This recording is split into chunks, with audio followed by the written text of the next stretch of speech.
உலகெங்கும் வாழும் ராஜ் தொலைக்காட்சி அன்பர்களே, என் நெஞ்சம் நிறைந்த நேயர்களே, எல்லாரும் நல்லா இருக்கேடா?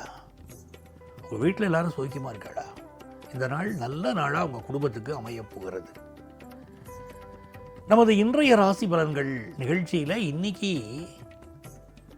ஏப்ரல் மாதம் 30ஆம் தேதி 2026ஆம் ஆண்டு பலன்கள் பார்க்குறோம். தமிழ் வருஷத்தில் இது பராபவ வருஷம், சித்திரை மாதம் 17ஆம் நாள். இன்னைக்கு வியாழக்கிழமை.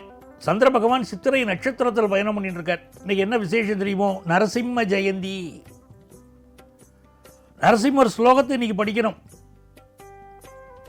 ரொம்ப பெரிய வெற்றிகள் உண்டு. நரசிம்மரை தரிசனம் பண்றது ரொம்ப நல்லது. மேஷராசி என்பர்களே,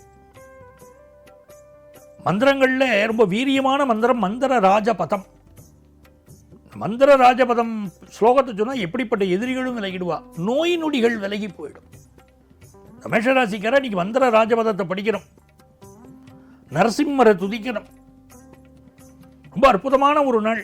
ஒரு நல்ல வேலை வாய்ப்பு கிடைக்க போகிறது. குடும்பத்தில் சந்தோஷம் இருக்கும். கல்யாண செய்தி வரும். ஒரு கம்பீரம், ஒரு தைரியம் மனசுல இருக்கும்.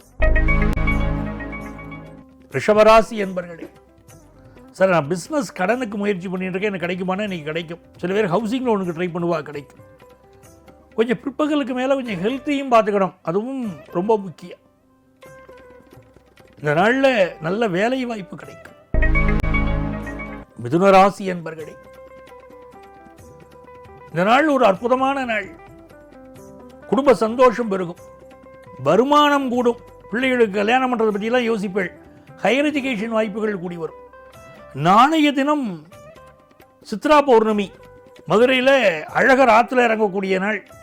ரொம்ப அற்புதமான நாள். அந்த நாளுக்காக மதுரைக்கு பயணம் போட்டுறணும். இன்னைக்கே மதுரை மண்ணை மிதித்தாலே ஒரு மகிழ்ச்சி தான். எல்லாருக்கும் ஒரு அம்மானா மதுரைக்காரர்களுக்கு 2 அம்மா. ஒன்று பெற்ற தாய், இன்னொன்று மதுரை மீனாட்சி. இந்த மிதுனராசிக்காரர்களுக்கு இன்னைக்கு மீனாட்சியை துதித்தால் வாழ்க்கையில் எல்லா நலமும் வரும், வியாபார லாபம் கூடும். கடகராசி என்பர்களே, புதுசாக வீடு மனை வாங்கக்கூடிய யோகம், பழைய சொத்தை விற்கிற யோகம், அதெல்லாம் இப்போ உண்டு. குடும்பத்தில் சந்தோஷமான நிகழ்வுகள் உண்டு. ஃபாரின்லேருந்து நீங்கள் எதிர்பார்க்கக்கூடிய தகவல் வரும். அனுகூலமான ஒரு நாள், நல்ல பயணங்கள் அமையும். சிம்மராசி என்பர்களே, சிம்மராசிக்காரர்களுக்கு இன்னைக்கு கோபம் நிறைய வரும். துர்வாசர் மாதிரி பிடி சாபம்னார் துர்வாசர், அந்த மாதிரி கோபம் வரும். எல்லா விஷயத்தையும் கொஞ்சம் தேமையான இருக்கிறது நல்லது, கோபப்படாமல் இருக்கிறது நல்லது. இந்த நாளை பொறுத்த வரைக்கும் கொஞ்சம் வண்டி வாகனங்களில் பார்த்து போகலாம். ஆஃபீஸில் உங்களுக்கு மதிப்பு மரியாதை கூடும். உயரதிகாரிகளுடைய நட்பு கிடைக்கும். கன்னிராசி என்பர்களே, கன்னிராசிக்காரர்களுக்கு இன்றைக்கும் சந்திர பகவான் உங்கள் ராசியிலையும் இருக்கார், தனஸ்தானத்திலையும் இருக்கார். செவ்வாய் பகவான் சப்தமஸ்தானத்தில் இருக்காரே. அப்போ இந்த மாதிரி நாள் நம்ம என்ன பண்ணணும்னா, ஃபாரின் ஆப்பர்ச்சுனிட்டிக்கு முயற்சி பண்ணால் கிடைக்கும். புதிய வீடு மனை வாங்குகிற யோகம் உண்டு. சில பேர் வெளிநாட்டில் வீடு வாங்கலாமான்னு கேட்பா, இப்போ வாங்குறதுக்கு யோகம் உண்டு. நல்ல வருமானம் கூடும். ஒரு பரபரப்பு, ஒரு டென்ஷன் இருக்கும். ஹெல்த்தை பார்க்கணும் இன்னைக்கு, அது ரொம்ப முக்கியம். துலாம் ராசி என்பர்களே, சார் நான் ஒரு வேலை எதிர்பார்த்துட்டு இருக்கேன் சார், கிடைக்குமானா? நன்னா கிடைக்கும் வேலை. அதே மாதிரி டாக்டர்கள் அந்த படிப்பு படிக்கிறதுக்கு, நீட் படிக்கிறதுக்கு, பிஜி நீட் படிக்கிறதுக்கு இது உகந்த நாள். இன்னைக்கு நாளைக்கெல்லாம் அதுக்கு பிரார்த்தனை பண்ணணும். துளாராசிக்காரா என்ன பண்ணணும்? பிஜி நீட் படிக்கணும்னு நினைக்கிறவா, நீட் எக்ஸாமினேஷன், ஜேஇஇ படிக்கணும்னு நினைக்கிறவா, இன்ஜினியரிங் படிக்கணும்னு நினைக்கிறவா, அந்த குழந்தைகள் எல்லாம் இன்னைக்கு நரசிம்ம ஜெயந்தி, இன்னைக்கு நரசிம்மரை சேவிக்கணும். நாளைய தினம் சித்ரா பௌர்ணமி. இந்த மாதிரி நாட்கள் எல்லாம் பிரார்த்தனை செய்யணும். நீங்க செய்யக்கூடிய பிரார்த்தனைகள் தெய்வ பிரார்த்தனை, குலதெய்வ பிரார்த்தனை எல்லாமே வெற்றி தரும். துளாராசிக்காரர்களுக்கு கல்வி பெருகும், தனம் பெருகும், செல்வாக்கு பெருகும். இப்போ பழைய வீட்டை விற்கக்கூடிய வாய்ப்பும் வரும். எஜுகேஷன் இன்ஸ்டிடியூஷன்ஸ்ல பேர் மாறுவா. விருச்சிக ராசி என்பர்களே, நன்மையான ஒரு நாள். இந்த விருச்சிக ராசிக்காரர்களுக்கு கலைத்துறையை சேர்ந்தவர்களுக்கு பெரிய வளர்ச்சி இப்போ வரும். ஃபாரின் ஆப்பர்ச்சுனிட்டி வரும். சில பேர் சங்கீதத்தில் ரொம்ப ஈடுபாட்டோடு இப்போ இருப்பார்.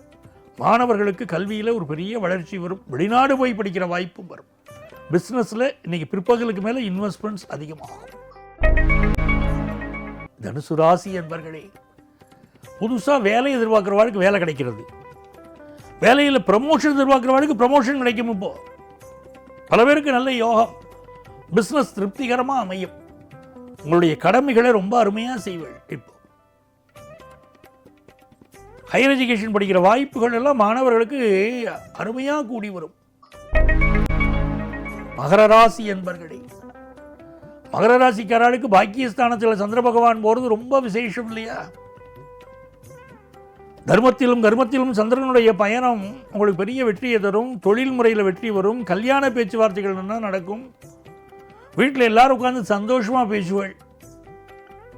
பொழுதுபோக்கு விஷயங்களில் இன்னைக்கு ஆர்வம் கூடும். கும்பராசி என்பர்களே, காலை பொழுதுல கம்முன்னு இருந்தால் மாலை பொழுது மகிழ்ச்சியாக இருக்கும். இன்னைக்கு நரசிம்மரை போய் சேவிங்க, எல்லா கஷ்டமும் விலகும். குடும்பத்தில் இன்னைக்கு ஆத்துக்காரரை பார்த்தோன்னே ஒரு கோபம் வரும், அவரை பார்த்தாலே எரிச்சல் வரும். இந்த மனுஷனை போய் கட்டி வச்சாலே எங்கள் அம்மா அப்பா புத்தி இல்லாதவா அப்படின்னு சொல்லி சில பேர். ஆனாலும் இந்த நாள் உங்கள் பிள்ளைகள் மேலே உங்களுக்கு ரொம்ப அன்பு இருக்கும். கொஞ்சம் வண்டி வாகனங்களில் கவனமாக போயிட்டு வரணும். வியாபார லாபம் கூடும். மீனராசி என்பர்களே, மீனராசிக்காரர்களுக்கு இன்னைக்கு முக்கியமான விஷயங்கள் எல்லாம் காலையில் பண்ணிட்டுறணும். கோபத்தை தவிர்க்கணும். ரியல் எஸ்டேட் சம்மந்தமாக பிஸ்னஸ் பண்ணுறா முக்கியமான டீலிங்ஸ் எல்லாம் காலையில் முடிச்சுக்கோங்க. வீடு வாங்கணும்னு நினைக்கிறா காலையில் முடிச்சுக்கோங்க. மத்தியான நேரம் அமைதியாக விட்டுறணும். பயணங்கள் செய்யப்படாது. ஹெல்த்தை பார்த்துக்கணும். இது ஒரு நல்ல நாள். அன்பர்களே, நாளைய பதிவில் மீண்டும் உங்களை சந்திக்கிறேன். உங்கள் ஆத்மார்த்த ஜோதிடர் நங்கநல்லூர் டாக்டர் பஞ்சநாதன்.